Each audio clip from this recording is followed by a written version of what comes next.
welcome back. Oh my gosh, we're like super close to episode 20. Like, it's kind of crazy. Yeah. That is amazing. And also all the support that we've been getting with I was going to say with just 20, but I guess we aren't even at 20 though. So dang, that's crazy. Yeah, when I saw that I was Yeah. like 18 what? Yeah. It's the That's most fire. consistent I've been on something in a very long time.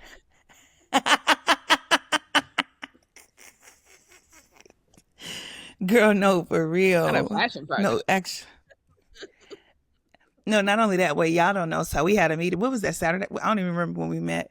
And we both was like, oh my God, this is really becoming a business. Like it's becoming a thing that we're like fully invested in and have to like meet and plan. And even just now, I was like, oh, I have some updates. I'll give it to you after. Like it's so many things. So no, it's becoming a thing. We really love y'all. It made it out the group chat. Yeah. Staying out the group chat too.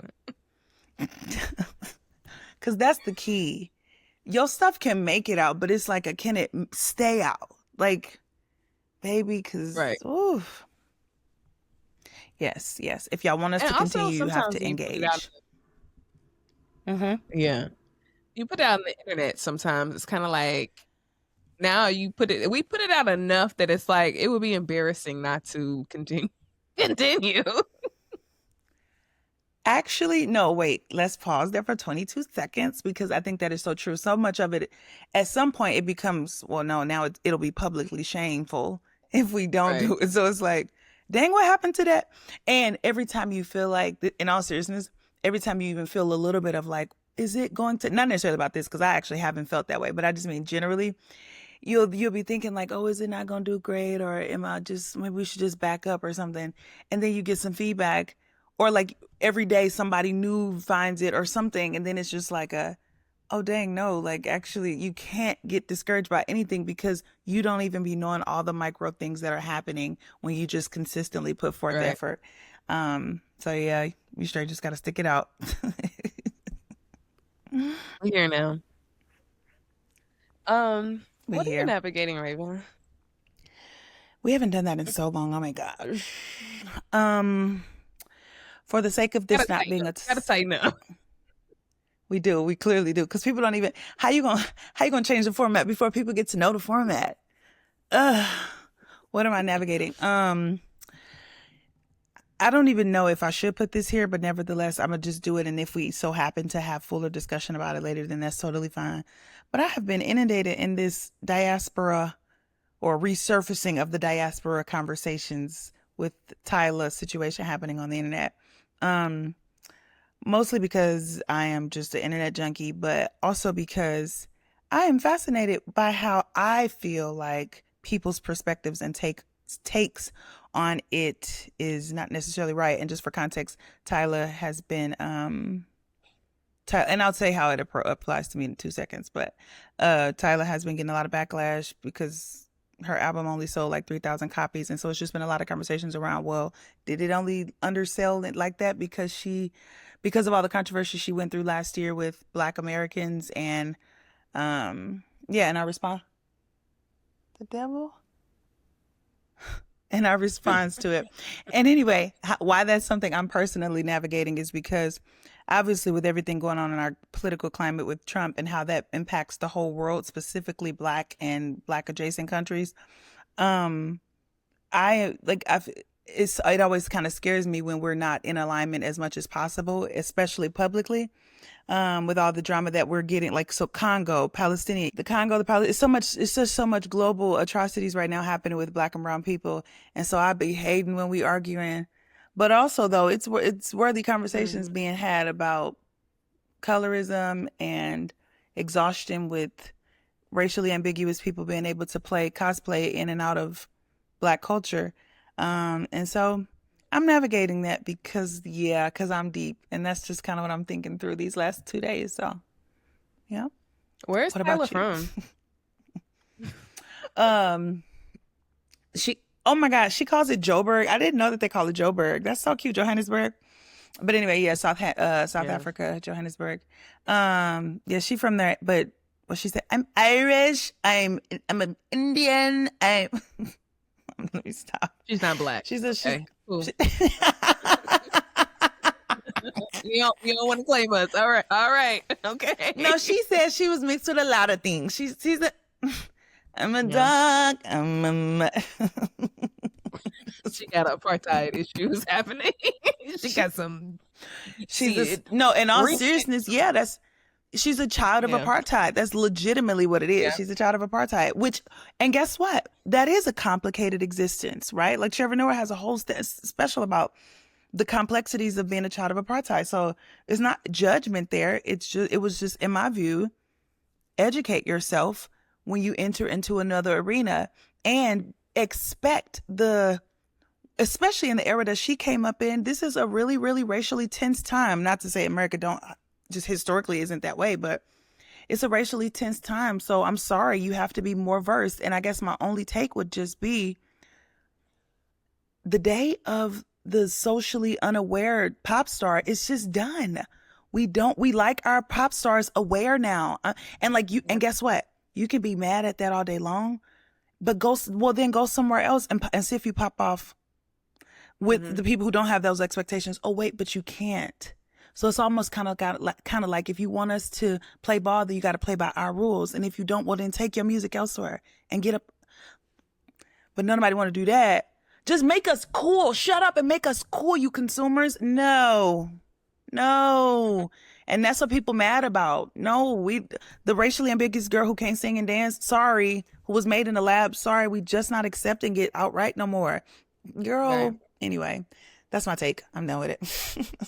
I will nuance that because that's exactly what I want to talk about. So, Perfect, perfect. um, before we get there, what am I navigating? Hmm. My little human is really surprising me every day. I think I just love being a mother at this point. She is just first, first of all, she cares nothing about what you got going on. We know this. Babies do not Yeah, care. I yeah. get through with a workout yesterday. I come upstairs. She wants to. You know how the dogs be having zoomies. she wants to. She wants me to chase her back and forth throughout the house, and Now I'm just she has like, the girl, I zoomies. already had my workout. She don't care. She just running back and forth, crying, laughing, like, and then she's like waiting for me, like, you gonna go get me. And I'm like, so she's just growing up, and she was saying juice Sure. yesterday, and I was like, you said juice? She's like, juice? I mean, you said juice? I'm just like, oh my god, she's saying words. And then I googled that babies don't typically like start. I mean, she says words, but she doesn't start. They don't start talking. I guess talking until 18 to 24 months. So I'm like, Oh we could yeah. be speaking gibberish for another 9 months. Like, I don't know if I can do this. I mean, I'm learning her language, but also I'm ready for some more. Trying to be present. I'm trying to be present. Trying to be present. But I would like to know what she's talking about. Like, Yeah. but that's what I'm Yeah. navigating. Sometimes I look at her like she's a complete stranger, and then other times I'm just like, oh wow, look at you, like you're doing things. So I actually appreciate you yeah, reflecting on it like that though, because what that when you hear about momhood and see moms doing it, it just seems like this everyday grind and just everyday like thing happening. So you don't really get to hear, at least I don't, because I don't really, whatever. So like, I love to hear moms reflect on like, no, actually, I'm shocked too when I hear her say words. And when she does something, I feel the same, like I'm watching the incremental growth. I guess what I'm just saying is, because y'all see them every day, I be wondering if it hits the same like that too. But I guess y'all have the first two, because every time I see her, or like the other day, I think I said, I was like, that's a kid. I was like, oh, look, Tyla's a kid now. Like, you so used to seeing her as a baby. And then all of a sudden, it's like, no, she likes a kid. Like, and so it'd be like a whoa, but I guess y'all have that whoa too, even though y'all see her every day. Yeah. yeah, yeah. I get surprised too, and we like, especially when we like, where did she go, Raven? Where are you?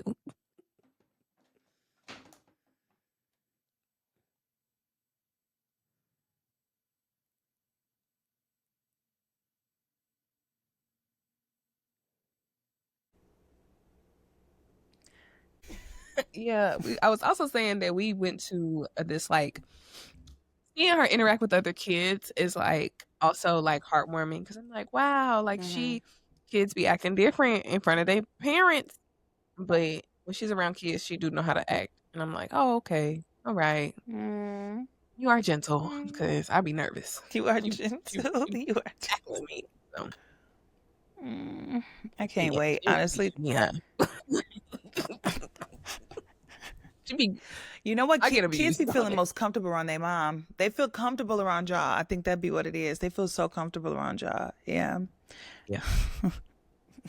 Pray for my mouth literally because she grabs my lips and she like grabs my mouth and like, and I be having cuts in my mouth. I'm like, girl, gentle hands. Oh, that's what it is. Like I be doing the gentle hand thing, but she actually listen. I'm like, show me gentle hands. She'd be like, good job. But girl, before we get to gentle hands, it's I'm like, It's girl, cuts. chill out, please. Girl, first of all, not my daughter be cutting my mouth like that's like just the sound of that is hilarious. Girl, Yeah, she be cutting my mouth up. I be flinching like, am I about to get hit? Aww.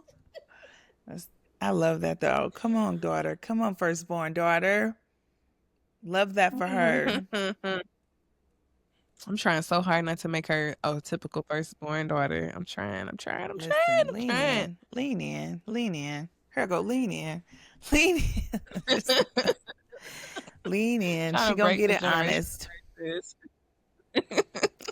Because there are some beautiful things about eldest daughters. There just are. And like, and I think, yeah, I think the two can exist at the same time. I think she can be forward thinking and you know, innovative and leader, all of those things.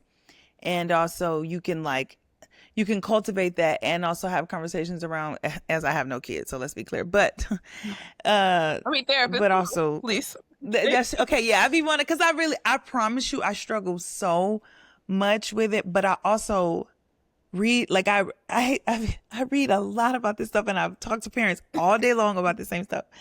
But yeah, you can. I think you can do two things at once, like make her thoughtful and leader and a leader, of course, because that's just naturally what she gonna bleed out anyway. Like meaning be, but then consistently have conversations with her early on and continuing, just about what it looks like to be like.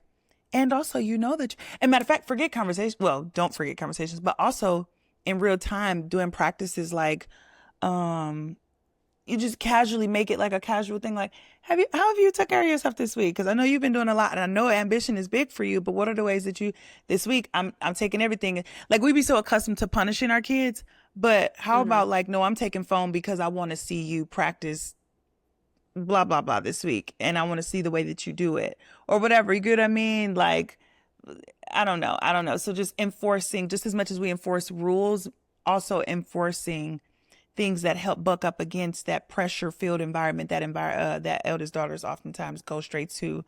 So yeah. Yeah, I hear that. I hear that. I'm Yeah, listening. I'm I'm sitting excited. at the because I'm a young. I'm the baby. So You are. I love. Here we go. What y'all life be like?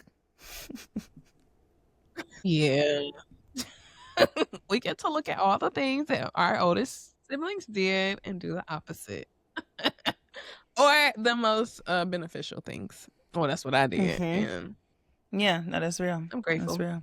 That is what they do. Like I'm gonna take a little bit of that. I'm gonna leave that. I'm gonna take a little bit of that. I'm gonna leave that. And it's crazy because that is my little brother is Literally, like the epitome of exactly that. He like was like, and even to this day, he'll be like, like he can articulate all the things that he did that specifically. And when you look at him and have conversations with him, you be like, you really are a mixture of all of our best qualities. Like it's beautiful, actually. So that's cool. yeah. I can point to many things that my sister's done, or like that. Like even my cousins have taught me that have literally shaped everything that I am. Like, yeah. That's so sweet. So I'm I grateful for love their that so much. sacrifice. So here at WOTA, you know, we have to start. You be saying it a lot. Actually, I got to start saying it more so that it can just feel. You know, it only becomes normalized when you normalize it. So here at WOTA, we navigate through things that impact Black women, even though more recently, and Morgan, you've been saying this too recently, we are really becoming like a Black pod, just a Black specific pod, but we're never going to abandon our essence. So I kind of like that always being, I like our tag still just being Black women specific, but I like that you've been bringing that up. And like all the people that's potentially been in the audience that's been like, oh, this just feels like Black specific. We're not telling you to leave. We're just saying no, that the essence of our hearts are Black women. Anyway, here at WOTA Pod, we love Black women and we talk about all the things related to Black women, our health, our faith, our socioeconomic perspectives and standing in the world, all of the things. And I'm going to memorize our tag again because it's been a minute since I've actually had to say it. But until that time, hope you enjoy. And also, Morgan, what is on the agenda today? I actually appreciate you saying like the Black people part, because this topic, I'm just kind of like, it started kind of with the Cardi B and Samira incident on TikTok. And then this past couple days, the clip with Joe Budden and Dr. Marc Lamont Hill. Did you see that? Yeah, girl. I did. I'm so glad this is organic because let's talk. Mm-hmm. Yeah. And then you was talking about Tyla and us not wanting non-woke people anymore. Like, and I'm like, at what point do we start leaving people behind? Because the comments of like, specifically with like, okay, so starting with Cardi B and Samira. Cardi B and Samira, if you are not aware, Cardi B is Cardi B. Samira is a activist who focuses on body inclusivity, body positivity, dismantling fat phobia. A lot of her platform is about trying to get brands to like understand like, hey, you're actually not size inclusive, because the sizing that we think is inclusive is not actually inclusive to bigger bodies. And then also trying to get like, we're seeing this reversal of like plus size being taken out of stores, and then plus size clothes being ugly and all this stuff, and we have nowhere to shop, and we shouldn't have to wear florals and ugly clothes and blah blah blah, and how that's fatphobic and how that's rooted in racism and all the things. And Cardi B makes a flat out just mean comment to her fans, that they fat and they brought up all her stuff and y'all need to stop eating and blah blah blah blah. And it was just a back and forth, and it caused Samira to end up just pausing and getting off the internet for a while, because Cardi B's fans were just like coming at her. It was causing like this back and forth between like big versus big. Like, it's not that serious big versus it's very serious. And while you're trying to, Cardi B, say that you only care about police brutality and all this and all that, you maybe should read the books that Samira told you about, because one of the books she did tell her to read, which was Deshaun Harrison's book that we talked about on this platform before, of Belly of what's the the book Beast. called? Belly of the Beast.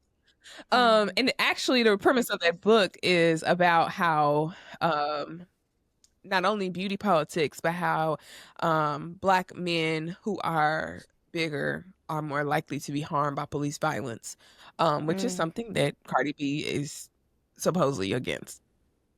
And my thoughts with that was just like, yeah, at a certain point, like, you have to expand your depth. You know what I'm saying? Like, you can't just hang your, like, now I'm gonna say this. I do believe that we can't fight every single fight. That doesn't mean you don't understand all the fights. You know what I'm saying? You have to understand you have to understand that all oppression is connected. And you have to understand how different bodies show up and all the things, intersectionality. So just hanging my coat on, I'd rather watch a documentary about how they wanted to wipe out Black people. I think she was talking about Katrina, Cardi B. Like, we can't keep just ignoring certain parts of oppression and racism, right?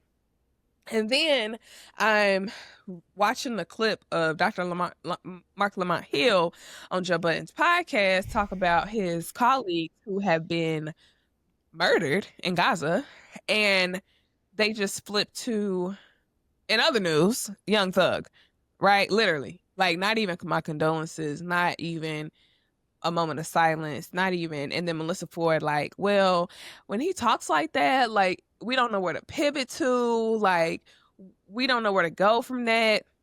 The problem is we are no longer needing to pivot. Like, at some point, certain things are just, we don't need to talk about it. We don't need to talk about Young Thug right now. Hey, at certain points, like, and I'm using Young Thug because that's Joe Budden turned to, but at a certain point in history, there is a moment where we have to pause and be like, okay, what are we doing? Because there is no pivot. The pivot is to the oppression. The pivot is to liberation. And it's like, I think, and there's a lot of debate in the comments of like, why is he there? And I get why he might be there. Like, he's trying to free the people because Joe Budden has one of the biggest podcasts that probably reach a lot of Black people. However, at some point, we have to realize we are talking to the blind, we are talking to the deaf. And I remember one time somebody was like, because this is not the first comment that has like a argument between Dr. Marc Lamont and one of them on the podcast. Somebody was like, what's really funny is he ain't even flexed his PhD yet. Like, he ain't even did the work yet. And the thing is, I think what he's trying to do is a slow movement of like, if I can just engage them a little bit over time, they'll understand. But at some point, people in the revolution start reading books and they start getting educated. And I'm not saying education formally in the four walls of an institution, but they start getting educated and they start trying to figure out, dang, these people might be right. Let me learn a little bit more. And at some point, it's just kind of like, they're not trying to learn. And my question is, do we, or at what point do we start leaving the enslaved behind? Because our good sis Harriet said, I could have freed more if they knew they were enslaved. That's what I bring to the consensus. To the You table. just summarized that so perfectly. So shout out to you. I think we found our title that fast, because I ain't gonna lie, I want that might be, ooh, that's good. First, I really have just two thoughts to what you said.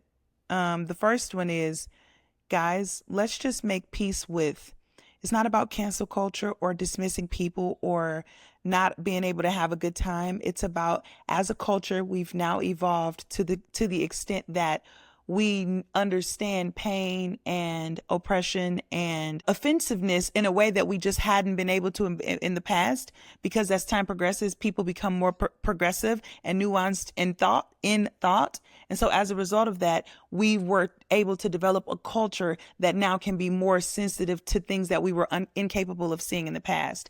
Because I want us to go ahead and cancel this whole concept of cancel culture or dismissing people or folks just too sensitive these days. We're smarter these days. Full stop. And obviously everything comes with implications and consequences that you didn't necessarily prepare for. But ultimately, I'd much rather live in a world where people are smarter and more adept about the things and people around them rather than less. Like, let's stop. I'm just so tired of, we want progression. Everybody, the same people that cry about it are the same people that's championing AI and championing all the technological advancements we make. You can't live in a world and expect regression or stagnation and be mad when in every way we're progressing. That also means in how we think about oppression and pain and harm caused to people. Get over it or get up out. Because if it's one thing, since y'all so smart, we all are evolutionists in one regard or not. And at the end of the day, either evolve or what's the evolution? That's the basic fundamental of evolution. Either you adapt or you die.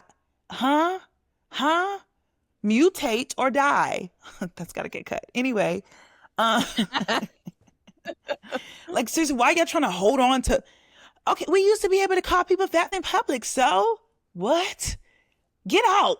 Leave. You need to leave. I don't care. And also, people, we used to like normalize eating disorders and things like that too. Aren't we happy that that's like, come on, like so there's that. Let's make peace with that. Secondly, my thought to what you said is,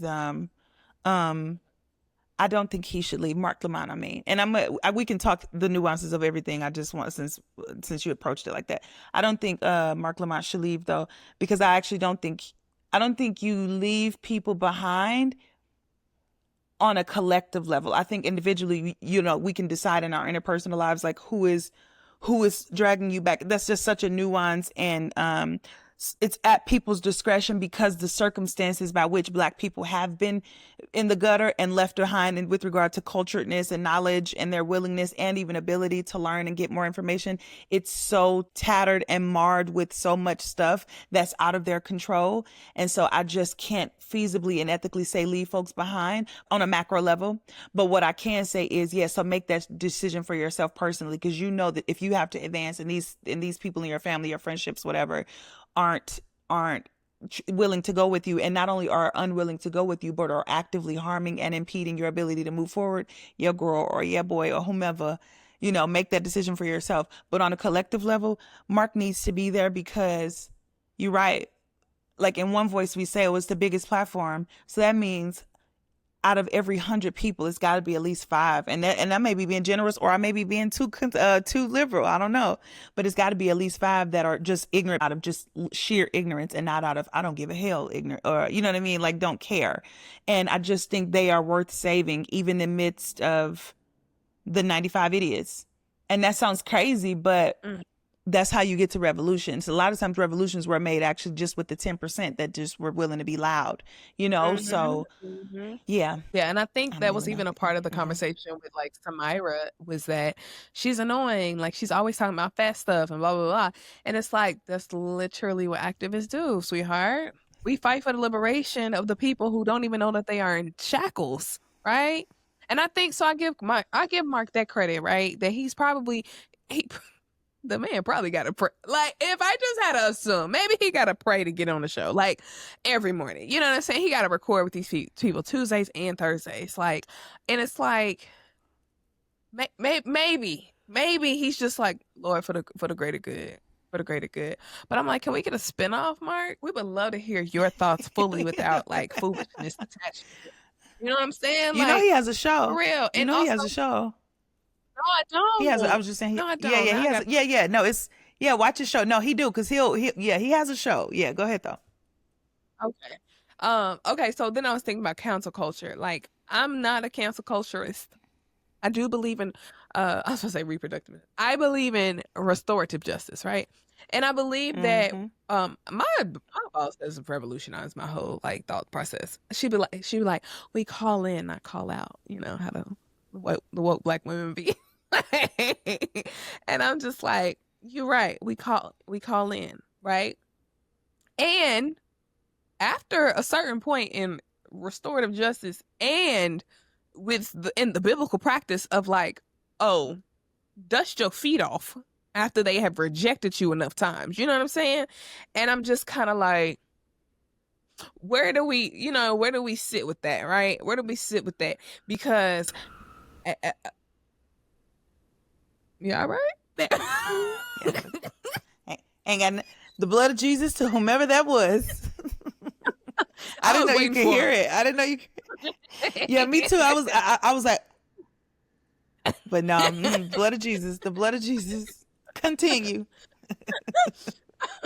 I'm just sitting. So I guess like you said, on an interpersonal level, yeah, like if they are impeding your like ability to think, move freely, blah blah, do your work, blah, move on.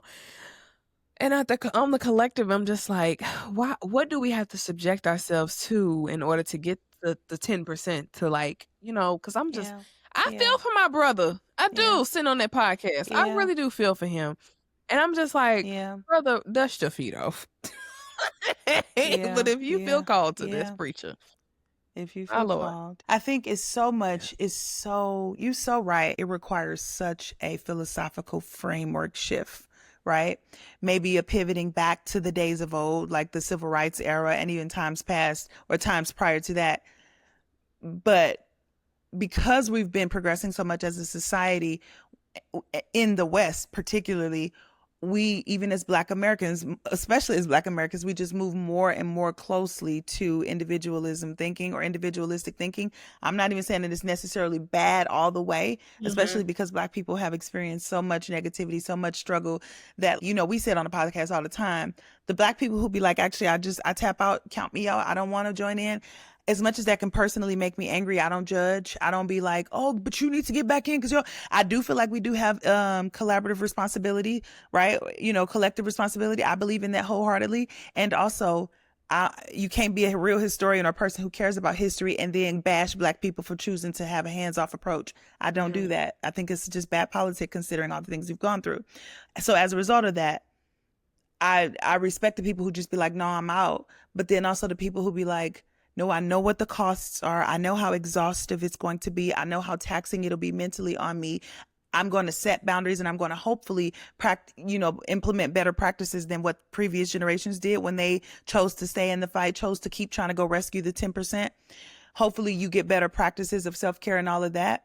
But ultimately, I'm still going to be out here in it because I just see the worth. Like, people who choose the collective route and people who choose the individual route, I have no judgment for either. I may have thoughts, but I just have no judgment. Because you're right, though. All that to say, I couldn't imagine being on that pod and like just the amount of intellectual, what else? Like weight, like how much it just, I'm sure just be feeling like it just weights. What you say? Wait, like, girl. My mentor, Dr. Bond, said the lack of intellectual curiosity. Yes. Yeah. That's what it is. Yeah. Yeah. That 100%. I'm just saying, like, how he probably just be feeling like his words just literally fall into a mosh, like a hole. To like the swine. Yeah. Come on, scripture.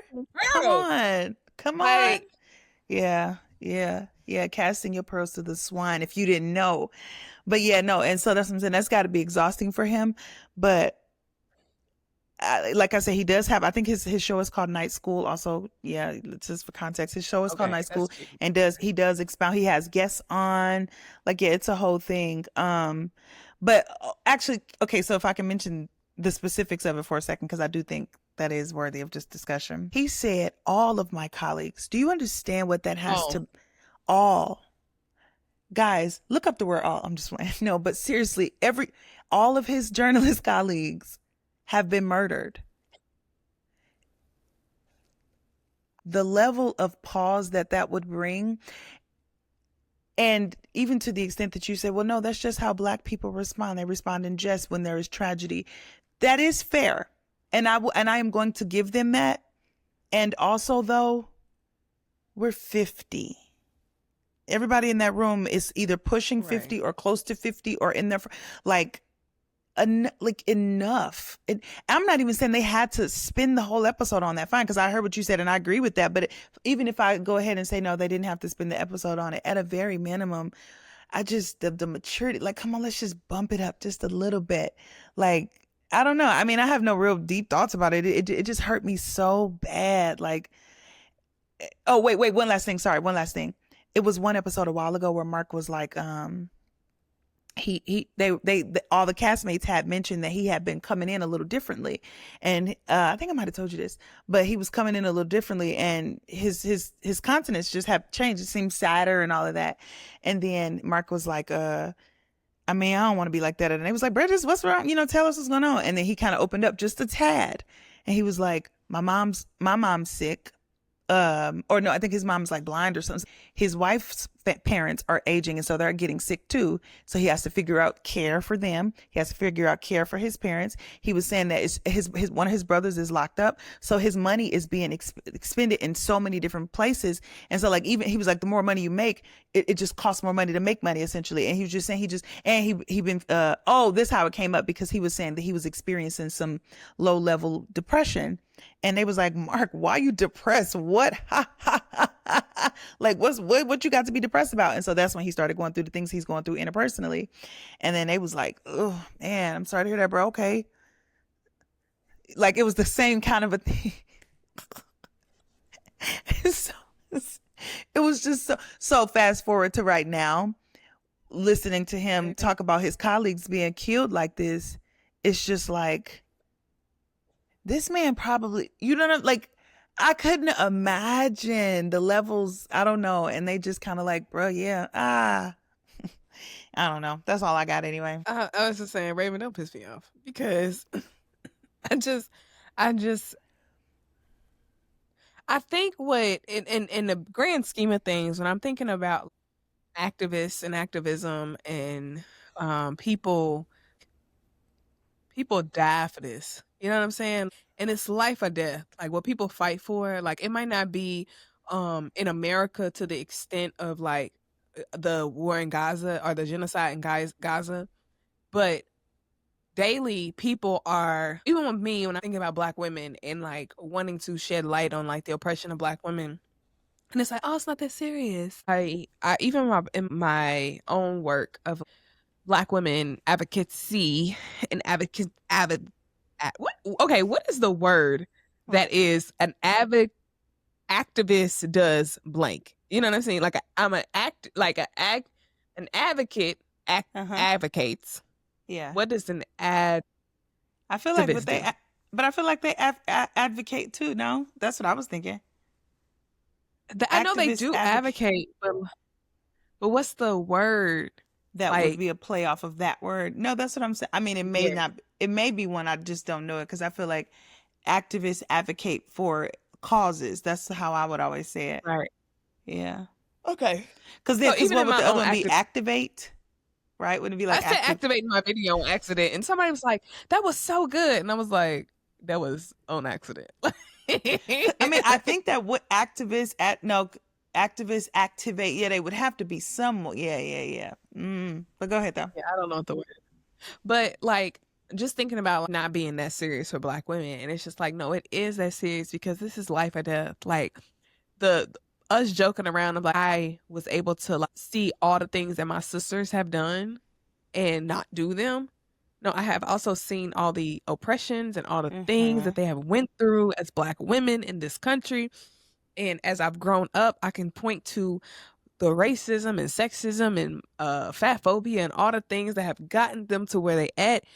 And I can do the opposite or I can learn from and also realize that this is life or death. Yeah. Like their quality of life and the quality of life of Black women is substantially lower than some people because simply they're Black women. Yeah. So it is that serious. You know what I'm saying? And I think like just thinking about Dr. Lamont Hill just sitting on that like couch, it's kind of like they probably like, bro, you know what I mean? Like it's not that deep. And just thinking about like how can somebody like Dr. Marc Lamont Hill have any issue or depression or like sadness or whatever because you're a doctor and you're on these podcasts, you're on these have these platforms and books and et cetera, et cetera. And it's like this stuff hurts the hearts of the people Of who course. actually want to do the work.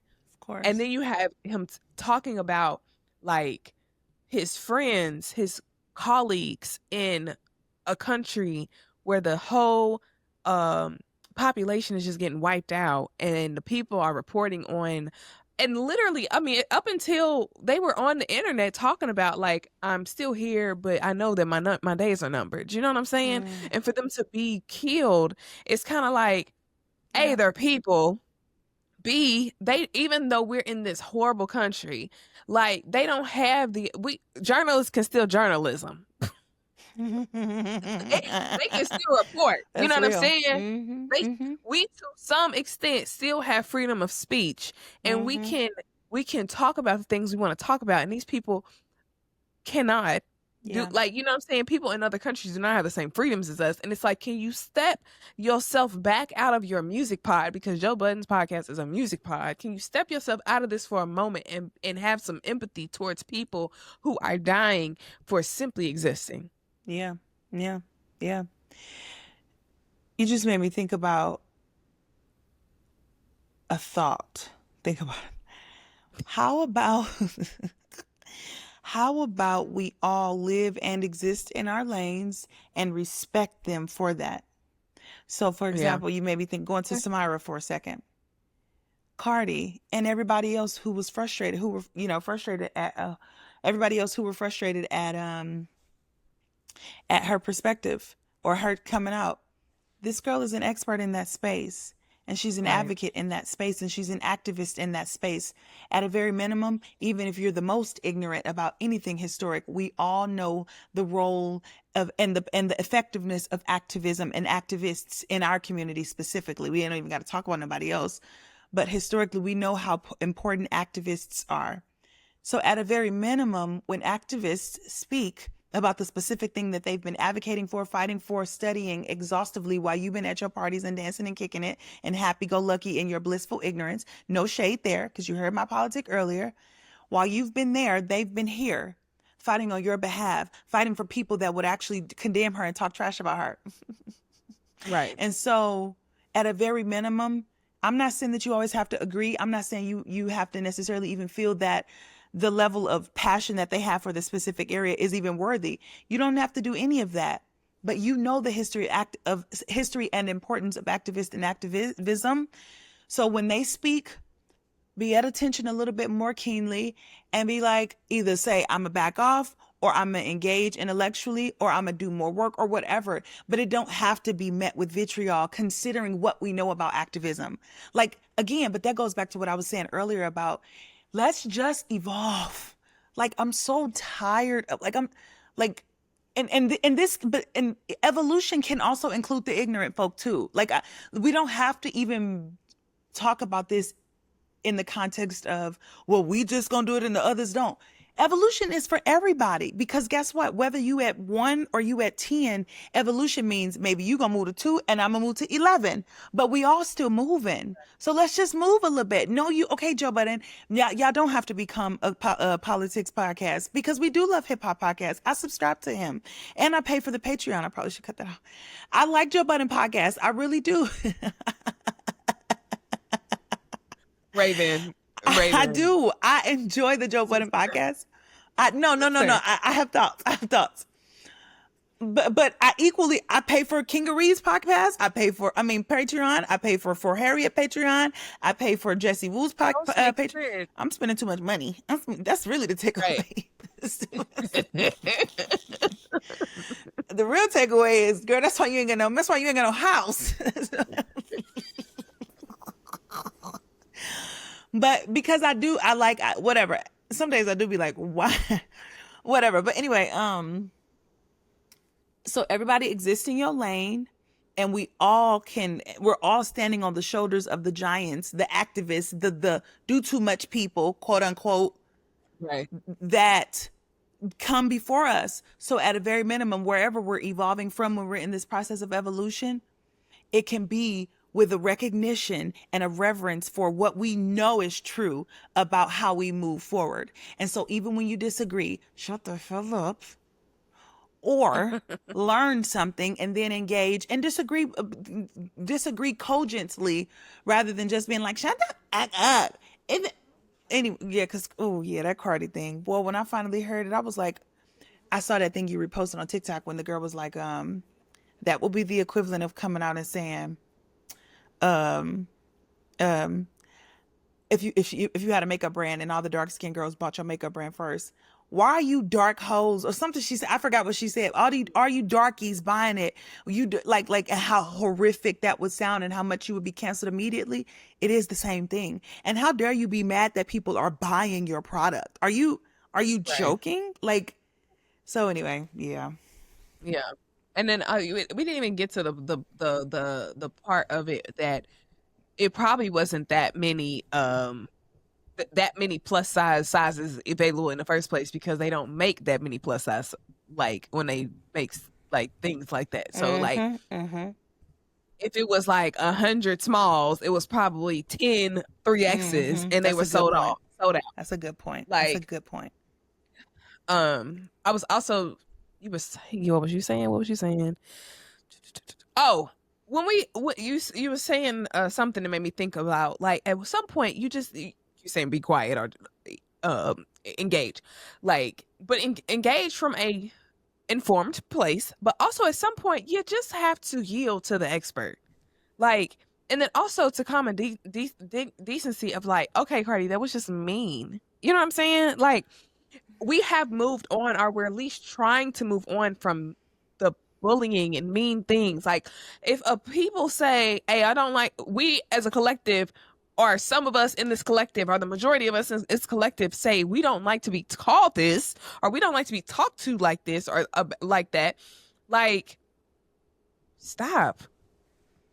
Like it's mean, like, you know what I'm saying? Like, and it's kind of like, but what I said on the I don't know where, I think I might have said this in my video on here, like people just want to be able to still laugh at something or laugh at somebody. And that's what I said on my video that I made on TikTok, is that the joke is no longer the people, the joke is the oppression. You know what I'm saying? The joke is that, you still believe in this in 2025? Like, you still believe we should talk to people like this? That's the joke. You know what I'm saying? Like, we should be making the joke so we should not be, because that's also like being able to look beyond the individual. Like, we, in every situation or every piece of oppression, we blame the person instead of we blaming the system. The joke is us joking on the system. When are we gonna start roasting the system? Yes. Like, and that's when that's where the joke comes in. And I think we have to stop with, well, I want to still be able to laugh, and it's too much, and and everything is so, we gotta be so politically correct about everything. The pivot again with, like, when they were saying when somebody was critiquing Melissa Ford, there is no pivot. The pivot is towards the oppression. We cannot continue to pivot away from it. It is everywhere you go, and if you continue to try to ignore it, it's going to keep coming to you. So at some point, you're going to either have to learn about it or shut up and let the experts lead the conversations. Oh, that's so good. Can I just, on that point, I'm going to just take it 2 steps further. To the extent that people say, because I hear people's thoughts already. We pivot because what we gonna do about it? We're powerless in this system. The more I think about Gaza, is my thoughts going to make it magically go away? I got you. The white man's Kool-Aid. That part. But no. I got you. The more we keep pivoting, the more the basic populace. When I say basic, I mean the people that stream. Like the people who watch streamers all day, the people who sit and doom scroll all day, the people who just casually listen to mindless content all day long. The more we consistently pivot, the less and less uneducated, or the more and more uneducated, rather, the populace becomes or continues to be.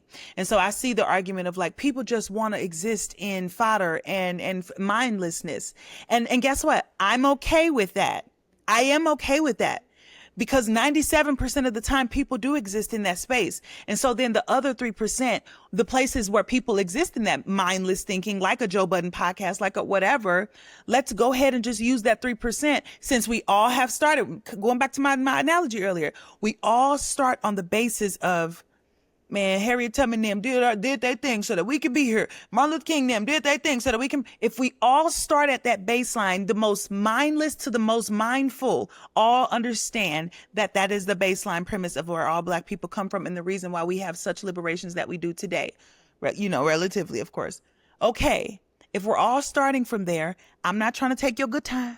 I'm not trying to take your dance. I'm not trying to take none of that. What I'm saying is, out of your 100%, give me 2 or 3 to spend some time on something that is thoughtful, even if it's just out of admiration and reverence for what your ancestors did, and listen to the experts, as you just said, and give some real thought to things that are substantive that can actually make a difference in, for example, the Target boycott, right? Yeah, we're not going to go and change Gaza today. But if at a very minimum, we can get everybody at least 2 or 3% on the same page, if we can get everybody, the mindless people, the mindful people, to at least share in the same 2 or 3% of thought about substantive things, about protest things, about advocacy things, then we can make some progress. Are we going to change the complete, absolute, every part of the corner of the world? We're not. But could we potentially make Target stock go down by 45%? Yeah, I think we've proven that we could. So I'm not asking you to go change the world, mindless person. Just come over here for 2 seconds. Damn. Sorry. No, I think even with the Target boycott, that's a prime example. Like, everybody wasn't on board with that, but it's like the expert said, stop shopping at Target. we stopped shopping at Target. Now Ulta is pulling their mini stores out of Target, and Target's going to be Kmart. Okay? I didn't hear about They that. just announced that they're, yeah, I just saw it like this evening. They're pulling 600 mini stores out of Target. So it like, listen to the experts, but also the collective has to be on the same page that we want to be free and that we are in chains. So they can, but again, like when you get to the okay, so if we have the big thing of like of racism, we start getting into these integral things of like everything's racist, and we get to fat phobia, and that's racist. Like it's like everything can't be racist. No, everything is racist. Everything is tied up in racism and patriarchy, everything. Like, and yes, it gets annoying to think about this all day long, and it's because we live in an oppressive society that is rooted in like multiple oppressions at one time. And also it's annoying for you, respectfully, because we're gonna talk a little pejorative tonight, but we got to be honest. It's annoying for all of us. Let's be clear. But I mean, oh, see, y'all doing too much. No, it's too much if your brain can't handle a whole bunch of information. So go sit back down. We'll call you when it's time to give you the consensus of what the plan is. But concede, young man. Concede, young lady. Like I'm dead. This is why I be saying all the time, I can't wait to be 43. People be thinking I'm joking. But in part, this is some of the reason too, because go have a seat and we'll let you know when the adults have decided what the plan is. Like that. Right. I'm not even playing. That sounds crazy. Right. But like for real. So I do, that's part of the why I have a problem with like people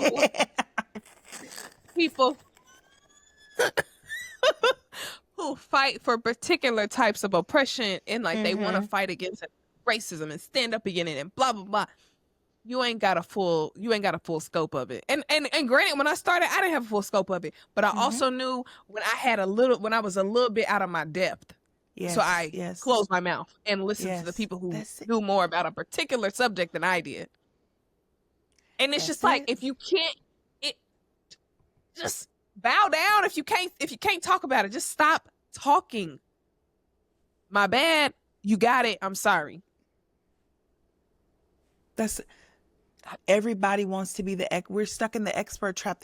The more you know, the biggest thing, every degree that I've gone after, every whatever, I be like, I don't be knowing nothing. I be going in. I tell people this all the time. This is a random example of that.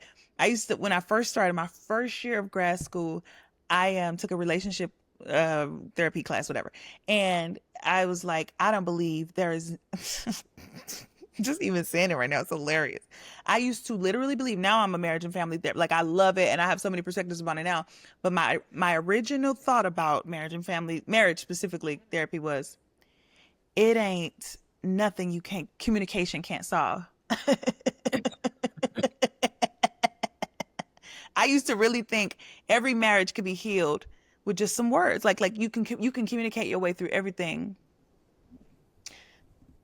And obviously, as I went through school and started to do the work, girl, I don't think there's any less true statement. So the point is, and I say that because how that correlates to here, obviously, is that the more you get to know, you be like, girl, shut the hell up. Shut up. Shut up. Girl, shut up. Ugh. Like I want to punch myself for all the things I thought that, girl,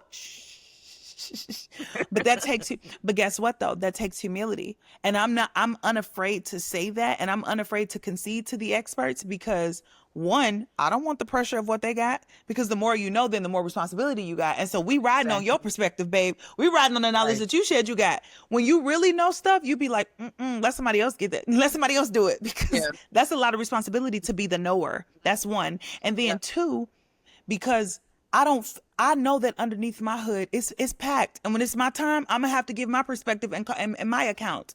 So I don't need to feel bad for not knowing everything, because the more I be knowing, the more I be like, dang, it's so much to know.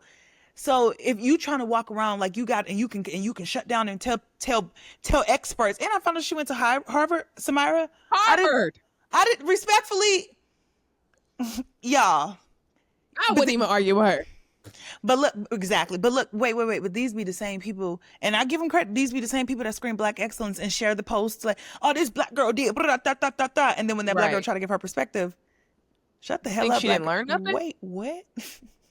Yeah, but I literally had the same thought. Like, oh girl, I forgot what the thought was, but it was something along those lines of like, oh, it was when I was thinking about my calling. Like I think we already talked about this. When you go to school, you automatically get kicked out of spaces because your calling is never mind. Erase that. Clip that out. Okay. Cut that out. But yes, like I do think people go to school and they just get a hat for the picture and they don't learn nothing. Yeah. For the picture. They learned something. You know what I'm saying? They learned something. And it's not a coincidence. I was talking to my friend recently, because I was like, he live in like a really white town, and I was like, it's in Iowa, and I was like, what did I say? I was like, oh, I'm in Hicksville. Like I was making some jokes. I was like, oh, you want me to come out to Hicksville? I don't know about that. Da da da. And then he was like, oh no, it's a university town. No, trust me, this is liberal city. And I thought about it. He was saying it like as a pejorative, like in a funny way, but like, oh no, this liberal city, this is a university town. They walk around and da da da da, you know. And then I thought about it because I'm deep. I'm one of those mindful people. And I thought about it and I was like, right. Because the more people spend time where books are, the more they are more accepting and loving and open-minded and open-armed, if you will, to humans, right? And like, think about that. You can say that that's annoying all day long, but the more educated people get, the more tolerant and empathetic they get. Like the way that we've made that a bad thing, the way that we turn that into like this, bros. You talking about humans who care about other humans? Are y'all okay? The more dumb you are, the more lack of reading you do have, whatever, the more you hate people. You can more easily hate people and not be considerate of people's plights. Like, bruh, green is black, orange is blue, the sun is down, the bottom is up. Like, yeah. Dang.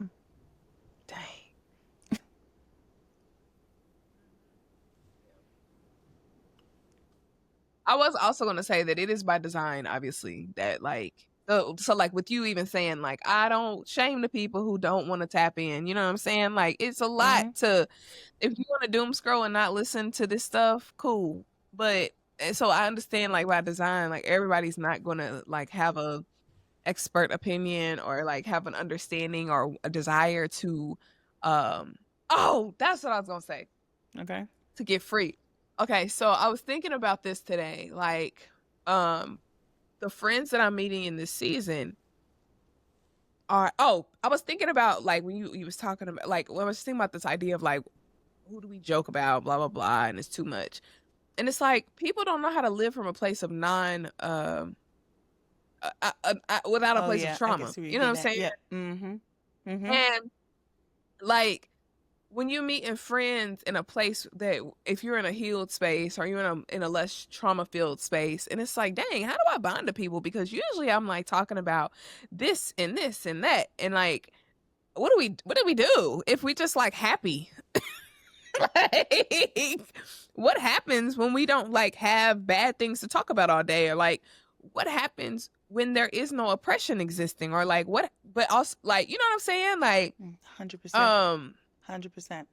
Yeah. And I think, and it does happen when we start.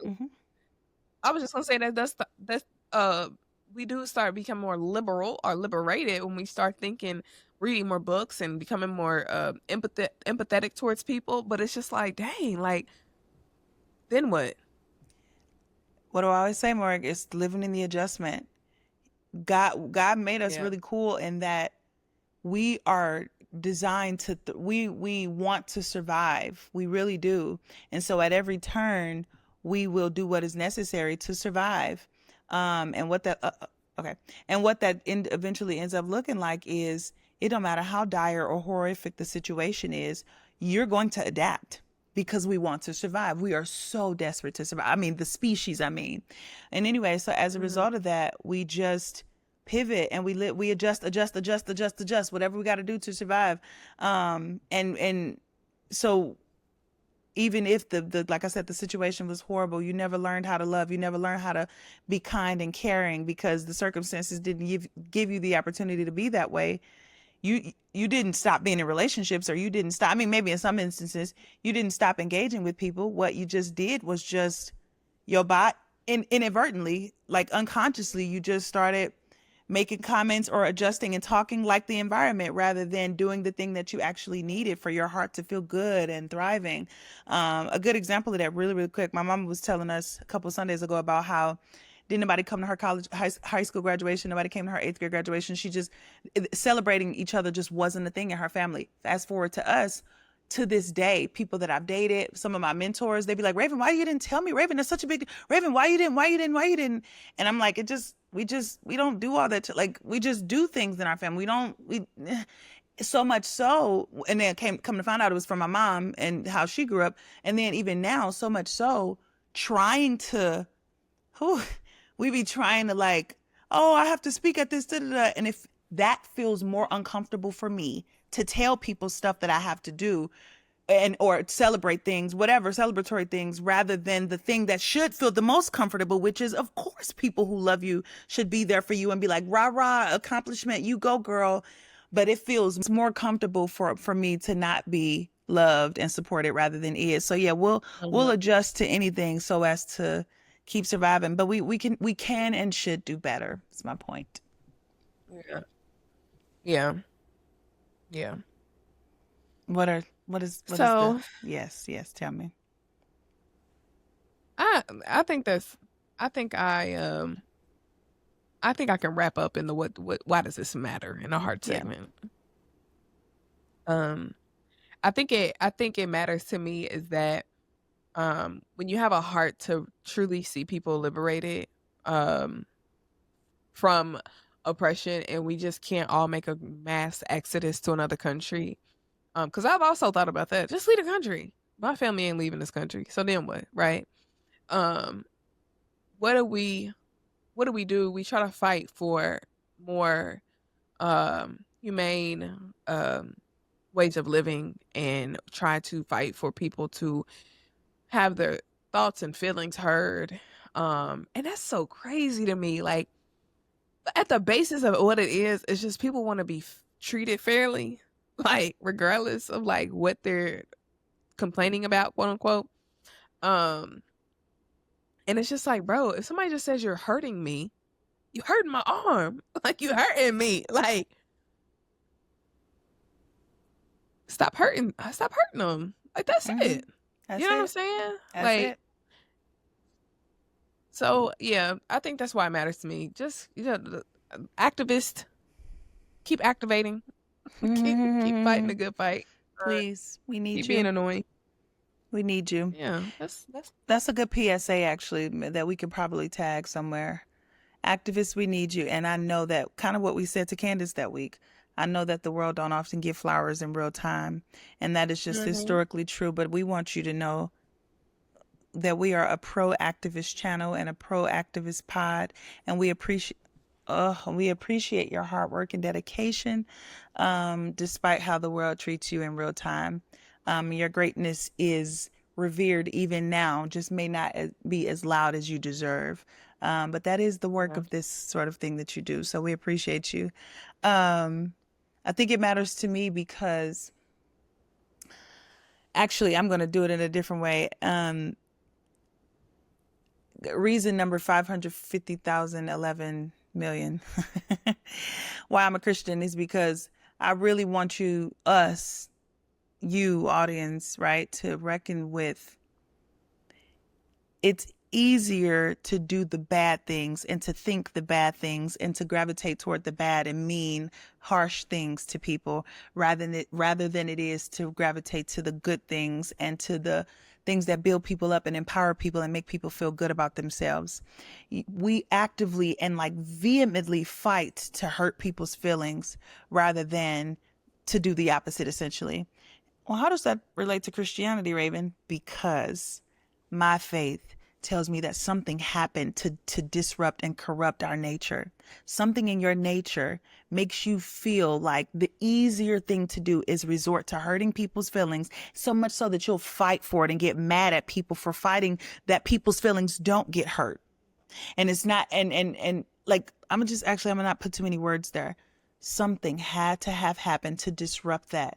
We fight for negativity and condemn positivity on a mass scale. Something's wrong with us, but it's not inherent. It's not intentional. It's inherent. It's innate. Like our very makeups was disrupted by something. And I have to even believe that too, because y'all mad that this girl said, don't call people fat and disgusting. Please don't, because it hurts their feelings.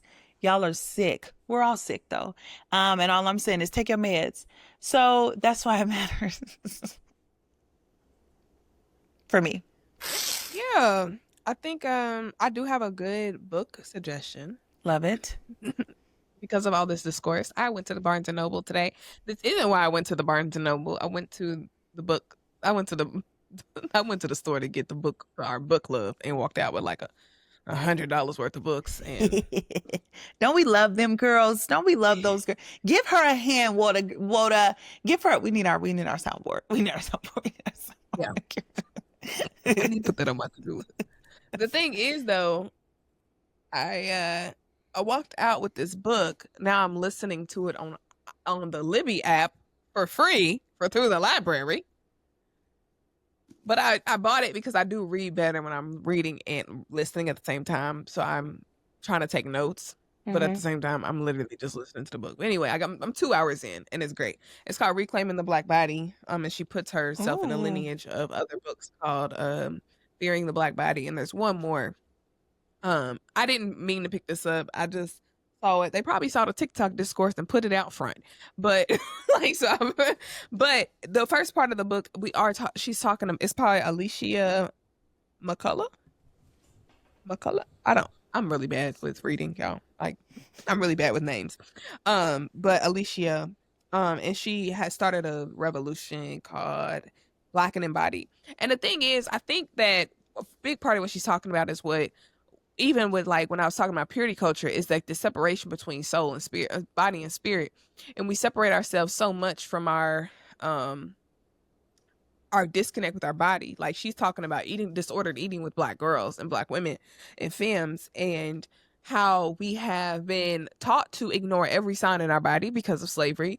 And you just keep working past the pain. You keep pushing past, and we start to ignore our bodies and ignore our cues and et cetera, et cetera. So we just constantly in the state of just like not being in tune with our bodies. And I think that, like, it's to this conversation, we live so much in a space where we don't know how traumatized we are by the things that we have gone through, to the point where it's just like, if somebody said it, like, if somebody says it's mean, just take it as it's mean. Like, just because, like, because even Cardi even said, like, in one of her points, is that people talk about my BB all the time.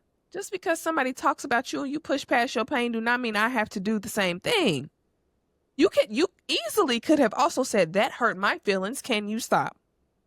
You know what I'm saying? But we ignore our bodies so much that it's just like, I expect you also to ignore what you are going through for my joke to hit or whatever. And it's just like, no, like, it's what I'm feeling in my body is like, oh, I don't like that, and I'm gonna name that. So I'm gonna read this because I want to read it because I do think I have disordered eating. And I'm just like, she actually doesn't call it disordered eating because she's like, that's a white term. She calls it eating imbalance. She calls it eating imbalance. I love that. And imbalanced eating. I recently just started trying to like count my calories, and for the sake of like, I want to lose weight, but in a healthy way, and I want to focus on my protein. And I am focusing on my protein because I know we need protein to live. I know we need carbs to live. I know we need fat to live. And I have been focusing on my fiber, and I've been getting 20 to 30 grams, sometimes 40 grams of fiber, and never been so regular in my life. Okay. But that's a rarity for me. So I'm like, I do want to like actually be well. And I want to read this so that because she also has exercises and stuff. So I do want to see like, if I could read something like this and actually like create a wellness, like a true being of like, can I truly be well, you know, and not keep running circles. Actually a poem, maybe. Ooh, literally, oh my gosh. Okay, maybe I'll actually say the poem. Okay, on today. Patreon. But Patreon. I didn't mean to say. I just thought about it. I was like, I didn't even mean to say that because I know that's gonna be our announcement. But go ahead. But yeah, so one of the poems that I've written is basically like Black girls who run marathons to try to like basically shapeshift their bodies into like what is desirable for. And that's so crazy because I was hitting on these topics 4 or 5, probably more than 4 or 5 years ago, and didn't even know what I was really talking about. But like, yeah. So, anywho, because it's not a theory for wanna... you, it's your life. You know what I mean? Like Yeah. we've institutions have theorized it, which is good, but like the real lived like not character whatever person, that's where it actually counts, and this is where you should derive. That's such a good example right there of why you should actually listen to people rather than just thinking that you know the things. But yeah. So that's my book suggestion for the week, is Reclaiming Nice. the Black Body, Nourishing the Home Within. I love it. No, you got it. I don't. You got it. I'll let. That's the one. That's the one. Okay, cool. I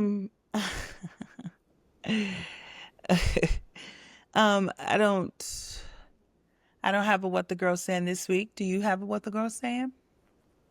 I do actually have a couple. So, one of the girls, Abby, was like, I love y'all's chemistry. Like, because I saw her watch one of the episodes, and she was like, y'all's chemistry is like really good. And I was like, well, I think we've grown for real into our chemistry bag.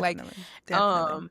And I think once we get over the delay in the in the internet, it'll be even better. But like, yes. Yeah, our chemistry is chemistry. It's good. It's good. Yeah. And then Marvin was like, he's not a girl, but that's a feedback. The like, girls really mean, the girl means like homies. Like, I mean, girls, but also the homies. Yeah. Go ahead. Yeah. And he was like, y'all do really, he's like, keep it up. You're doing so good. And he's the one that said you should start sharing your poetry on the pod. And I was like, oh, yes. He shared one of my poems to his class, and he's a teacher. And he shared one of my poems to the my Hustle Different poem, where I was rapping about student loans. So I was like, oh, that's a good idea. I love it. Anyway, no, that's fire. Good. I'm glad to hear that. I'm glad to hear he watched it too. That makes me happy, actually. I don't know if he said he watched the clips. I mean, but either way, that's, right. You know, honestly, that's most people that I like, not most, every now and then I do get a girly who be like, girl, I got 20. And when you said that, I was like, oh no, you caught that in the AP, baby. Ain't no way you heard that anywhere else. So, yeah, but no, that's good. Black. That's good. I'll take it. Okay, we did heart. We did, ooh, look at us. We did them all. Anything else on your thoughts? No. Yeah, this is a good episode. It was. Makes me happy. All things considered, y'all don't be knowing how much. See, we're going to edit it so flawlessly. Y'all don't be knowing just how much we be going through it. These 1 hour episodes be 3 hours long. I looked up and did 40 minutes again. I'm trying to tell you all that. Like, especially real quick on that chemistry thing. You said right. Cause like because the chemistry gets good, I was going to say gooder and gooder, it's getting better and better. They're longer now. And so now I'm like, oh, like the editing, I'll be like, oh, I'll be really editing now. We back to that. But it's fun. I love it though. I love it. Okay, family, we love you so much. Bye. Bye. You got it. Girl.